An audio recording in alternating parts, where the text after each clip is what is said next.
And 6 adults. CNN's Susan Candiati is here with more. Susan, we've been waiting for this. The question is, what's in it? That's what we all want to know, Chris. This afternoon, we'll finally read the readings of the Danbury State Attorney, his findings. He made sure families knew ahead of time what's in the report, but will he tell us the motive? Why did this unthinkable massacre happen?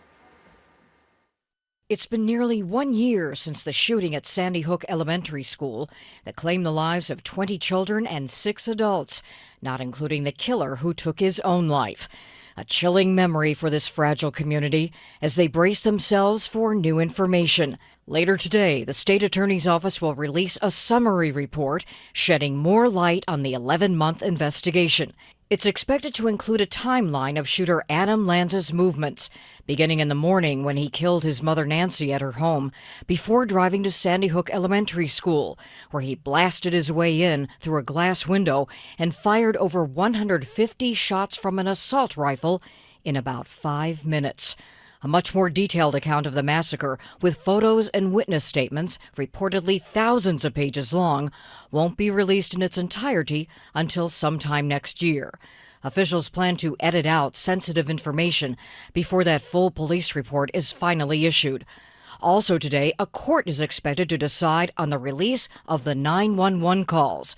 The Connecticut State Freedom of Information Commission ordered the release of the tapes back in September, overruling objections by Newtown officials. Local residents are at odds over whether the call should be made public. I initially didn't think that it was really public information, but I would agree with the selectman that, get it over with, get it done. I don't. I think the families should really be left alone.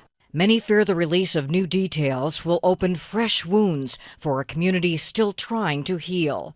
This is what remains of Sandy Hook Elementary School. Bulldozers began the demolition in late October, an attempt officials and residents alike hope will help bury painful memories and rebuild for the future. Now, the family of Victoria Soto has issued a statement. She's one of the brave teachers who was killed trying to protect her students.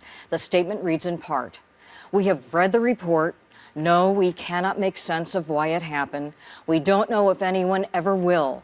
We don't know if we will ever be whole again." Certainly understandable. And Chris and Kate, we know from the autopsy report that Lanza, the shooter here, had no drugs in his system. But was he under psychiatric care? We may never find out what was in the medical report because reportedly the family has put a hold on that information. Why that's important? We want to find out. Was he seeing someone? Was he supposed to be taking medication? And if not, why not? Yeah, I think him not having meds in his system is more telling than what he did have, because clearly he needed some type of supervision, some type of treatment. And it goes to the larger question of how do we do better the next time? How do we make sure that someone who has become so dislocated from reason can be controlled? Exactly. And of course, we cannot ask his mother. And so far, his family, has not said anything else about it. Right. His father is still here and able to make those decisions. But of course, he was in the age of majority, so the law gets involved in terms of when your privacy can be open. But usually posthumously after death, you get these records, especially in criminal situations. Usually that is the case. And remember, the father was not living with the mother and Adam. Right.